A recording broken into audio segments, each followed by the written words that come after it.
Bonjour à tous. La gestion des délais et le suivi des échéances sont parmi les sujets les plus fréquents lorsque l'on parle de gestion des contrats. Et c'est précisément de cela qu'il s'agit dans cette vidéo. Pour cela, j'ai de nouveau apporté un contrat de test. Il s'agit cette fois d'un contrat de maintenance pour une entreprise municipale de service public. Et ce contrat de maintenance, comme presque tous les autres contrats, a une certaine durée avec un début, une fin et, dans ce cas, un renouvellement automatique. Nous allons maintenant passer à l'endroit approprié dans le contrat. Ici, les modalités de durée et de résiliation de ce contrat sont précisées. Cela signifie que le contrat commence le 1er juin 2026.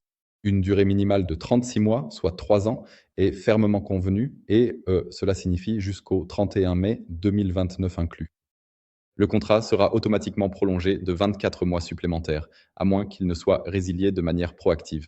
Le délai de préavis, pour cela, est de 6 mois avant la période contractuelle respective ou avant la fin de cette période.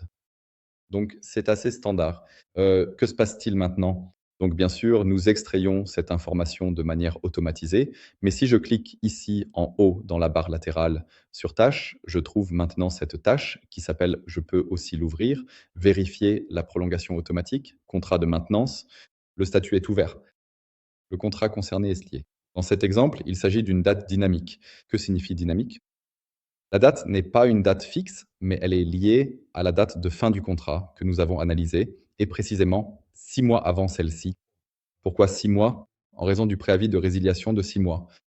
Cela se répète tous les 2 ans. Pourquoi tous les 2 ans? Parce qu'en cas de non-résiliation, le contrat sera prolongé de 24 mois supplémentaires, donc de 2 ans de plus.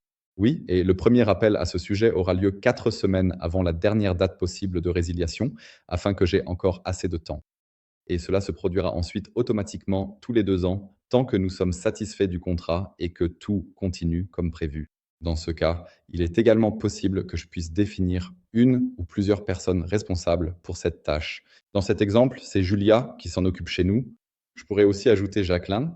Cela signifie que ces personnes recevront alors de manière proactive ces tâches, affichées sur leur tableau de bord et devront ensuite traiter cette tâche.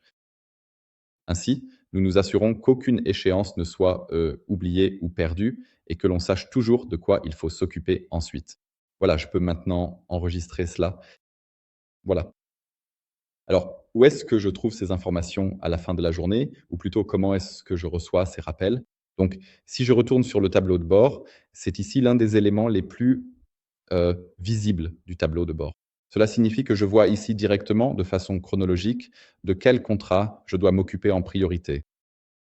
De la même manière, nous travaillons aussi avec, des intégrations de calendrier.